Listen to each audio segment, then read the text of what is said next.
Assalamualaikum, saya Nur Syuhada, nombor matrik 1014. Saya akan membuat pembentangan cadangan pembangunan pelancongan berasaskan komuniti di Kampung Felda Sungai Kemahan, Pahang. Kampung Felda Sungai Kemahan dibangunkan pada tahun 1966 dan 1967. Dibuka sepenuhnya pada tahun 1970. Terdapat 600 rumah dan 3,000 penduduk Felda Melayu. Apa itu pelancongan berasaskan komuniti iaitu CBT? CBT merupakan pelibatan komuniti setempat secara langsung dalam semua projek pembangunan pelancongan di sesebuah kawasan.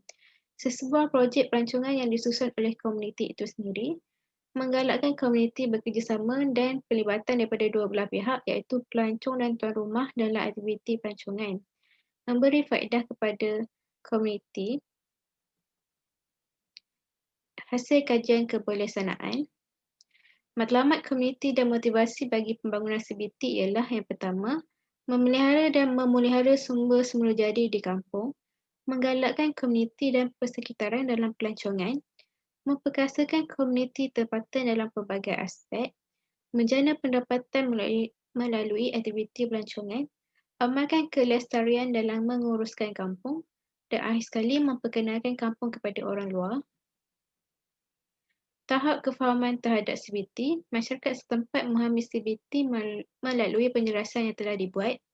Mereka menerima sekiranya pelancong datang ke kampung mereka kerana mereka dapat memperkenalkan keindahan kampung kepada pelancong. CBT memberi peluang kepada penduduk tempatan untuk menjana pendapatan. Ini adalah analisa SWOT iaitu kelebihan, kekurangan, peluang dan halangan. Kelebihan dia ialah mempunyai sumber semula jadi yang banyak dan mempunyai budaya yang tersendiri. Kekurangannya, tidak mempunyai pengangkutan awam, tidak mempunyai tempat letak kenderaan, tidak mempunyai kemudahan pentafsiran, kurang kemudahan pengilapan, kualiti perkhidmatan rendah dan rendah dalam pemasaran dan promosi. Peluang pula mereka berdekatan dengan Bukit Senorang, boleh mengunjungi kampung orang asli, melawat kilang sawit, komuniti yang mudah untuk mendapatkan pengangkutan, makan durian di ladang durian organik Karak dan ambil gambar di Tanah Tasik Bera. Halangannya ialah memerlukan kebenaran untuk melawat. Destinasi pelancongan di kawasan ini mempunyai budaya yang serupa, tidak ada pengangkutan awam. Ini adalah peta kampung. Ini pula adalah linkage berhampiran dengan kampung. Senarai aktiviti pelancongan yang berpotensi. Aktiviti pelancongan di kampung ialah permainan tradisional, menanam cili, bersia-sia di kawasan kampung, buat makanan tradisional, memelihara ternakan, menoreh getah, mengunjungi ladang kelapa sawit dan menanam cendawan.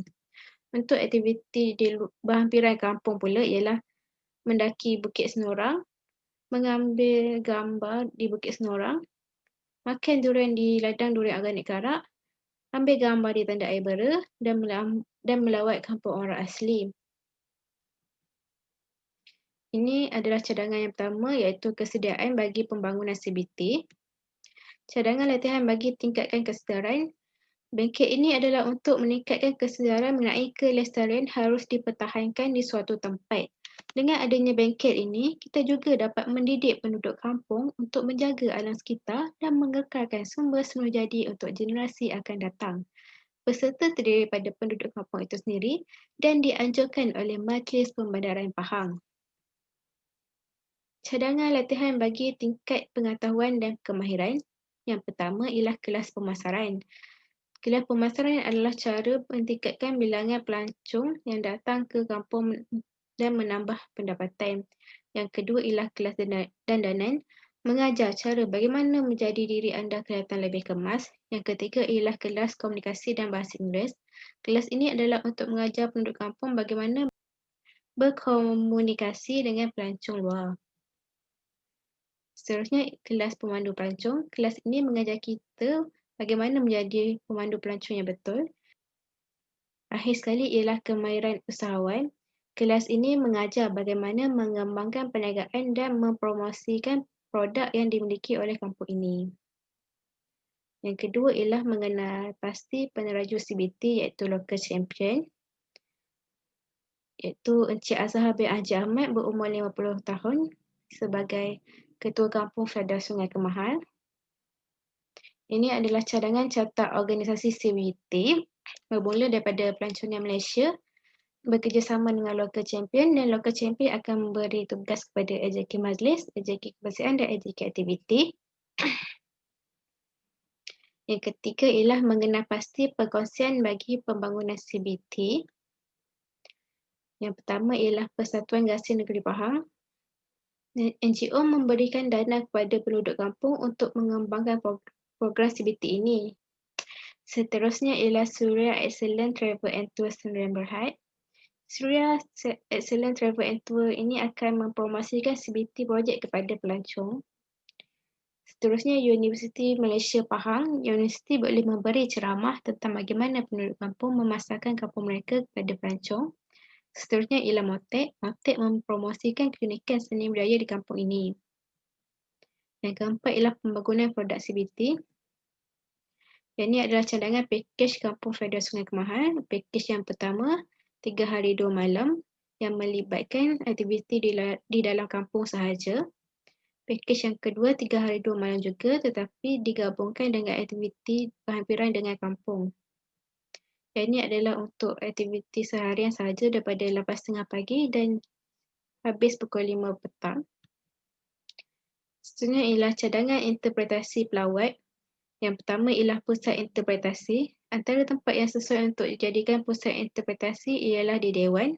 Di Dewan ini kita boleh jadikan tempat pameran di mana kita meletakkan gambar kawasan kampung serta sejarah berkaitan kampung. Seterusnya ialah laluan interpretasi. Laluan yang mana ianya terdiri pada sejarah semula jadi atau dibina khas untuk tujuan interpretasi.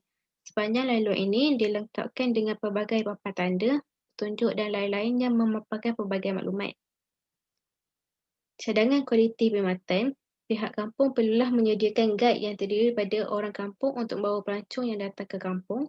Yang kedua, menyediakan kaunter pertanyaan supaya pelancong mudah untuk bertanya soalan. Ketiga, menyediakan security yang menjaga keselamatan kampung dan juga boleh menjadi petunjuk arah untuk pergi ke sesuatu tempat di kampung ini. Yang kelima ialah pemasaran produk CBT. Ini adalah cadangan pasaran sasaran. Yang pertama, penjelajah budaya. Kedua, penggemara maya. Ketiga, pelajar dan akhir sekali orang bandar. Ini adalah cadangan promosi untuk yang pertama ialah sosial media. Kita boleh gunakan Instagram, Facebook atau Twitter untuk promosikan kampung. Kedua ialah website. Membuat website berkaitan dengan kampung dan website ini haruslah sentiasa aktif. Yang ketiga ialah video. Membuat video dan siarkan di YouTube untuk orang luar melihat keindahan kampung. Dan akhir sekali ialah brosur. Sekian, terima kasih.